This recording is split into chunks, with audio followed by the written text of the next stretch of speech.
టీచర్లకు నేను వినమ్రంగా విజ్ఞప్తి చేస్తున్నా.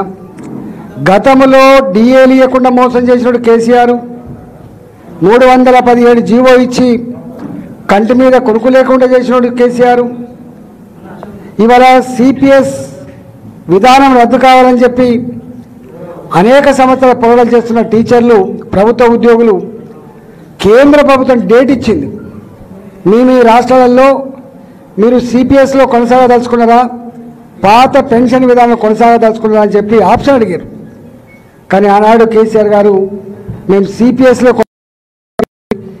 వాళ్ళకు లెటర్ పంపలే. అంటే మళ్ళీ మోసం చేసినటువంటి పార్టీ అది.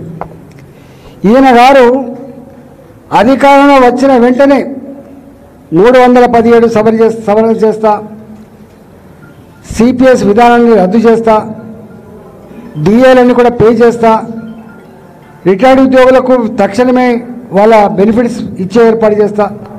ఒక్కటి కూడా అమలు కాలే.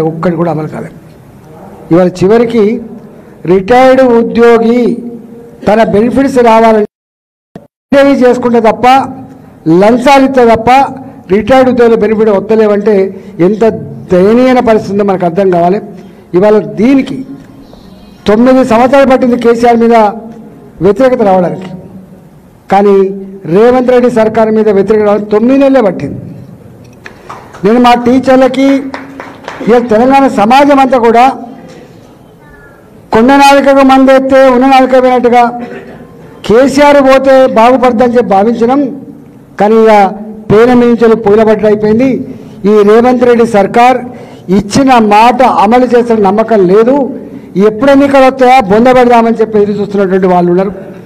ఇవాళ ప్రభుత్వ ఉద్యోగుల, టీచర్ల సమస్యల పరిష్కారం కావాలంటే అంకుశం తీసుకొని పొడవాలి. వీళ్ళకు ఆ పొడవాల్సింది భారతీయ జనతా పార్టీ మాత్రమే. అసెంబ్లీలో భారతీయ జనతా పార్టీ శాసనసభ్యులు ఉన్నారు.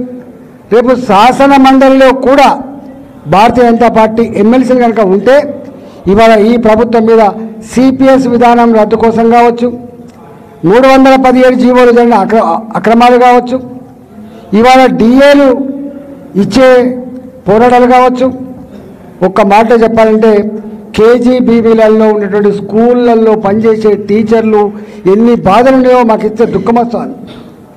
మోడల్ స్కూల్ అన్నిటికంటే టాప్ స్కూల్స్ అని చెప్పి జాయిన్ అయితే ఇవాళ మోడల్ స్కూల్స్లో పనిచేసే టీచర్లు ఇవాళ ఎందుకు వచ్చిన వీళ్ళకు ప్రభుత్వ స్కూళ్ళలో పోయినా బాగుండని చెప్పి వాళ్ళు భావిస్తారు.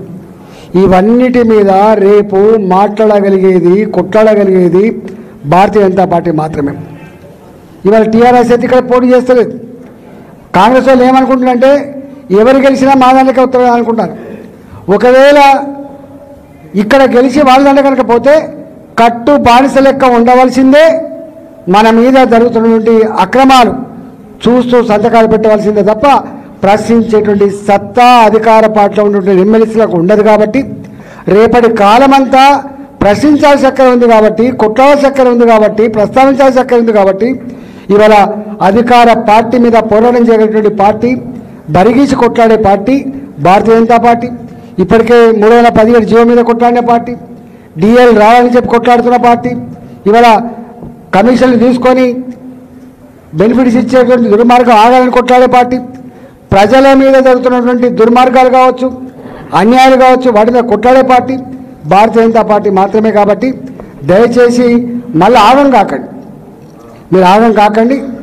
బాధ్యత మరి మీకు హామీ ఇస్తా ఉన్నాం. ఇవాళ 8 మంది శాసనసభ్యులు అసెంబ్లీలో తెలంగాణ ప్రజల కోసం ఎట్లా కొట్లాడుతూ చూస్తున్నారు. 8 మంది పార్లమెంట్ సభ్యులుగా మేము ఎట్లాంటి పాత్ర పోషిస్తామో చూస్తూ ఉన్నారు. కాబట్టి రేపు శాసన మండలిలో మీరు కనుక గెలిపిస్తే మేము వాళ్ళకు తోడుగా ఉంటాం. భారతీయ జనతా పార్టీ టీచర్ల సమస్యలకు సంపూర్ణంగా అండగా ఉంటుంది. ఆ సమస్యల పరిష్కారంలో మీకు తోడుగా ఉంటామని చెప్పి విజ్ఞప్తి చేస్తూ, ఈరోజు కరీంనగర్ వైపేమో పట్టభద్రులు టీచర్ ఎమ్మెల్సీ, ఇక్కడేమో టీచర్ ఎమ్మెల్సీ. కాబట్టి మనకు ఓట్లు లేకపోవచ్చు అందరికీ.